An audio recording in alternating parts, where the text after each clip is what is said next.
Hello বন্ধুরা, প্রথমে এই ইনস্টাগ্রাম ভিডিওটা দেখি, তারপর এর মজার কমেন্টগুলো পড়বো। চলুন। কতদিন ভাবছিলাম একটা গাজর পেলে ভালো হতো। তো একটা ये গাজর सब क्या देखना पड़ रहा है।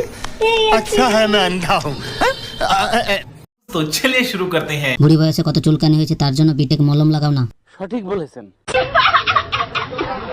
বলছি দিদা, তুমি কীর্তন করো। ওটা দিয়ে হবে না, বাঁশ লাগবে। গাড়ে গুঁজে বসে থাক, বেগুন ঢুকিয়ে নাও। এত সরু গাজর হবে না, তোর আরো মোটা লাগবে। বুড়ি 2 দিন পর তো ঘাটে যাবি, এত রস কিসের? গাজর নেওয়ার কি দরকার, বেগুন আছে তো, না হলে সিঙ্গাপুরি কলা। अरे कहना क्या चाहते हो? কাকিমা হচ্ছে সোনাগাছির এক্সপায়ার মাল। যে ভিডিও বানাচ্ছ বৌদি, তোমার ছেলে একদিন তোমার ভিডিও দেখে হ্যান্ডেল মারবে। তুমি তো বুড়ি হয়ে গেছো, আর তোমার লাউ তো ঝুলে গেছে।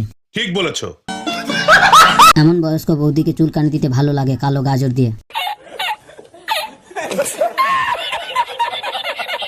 বুড়ি 2 দিন পর তো ঘাটে যাবি, এত রস কিসের?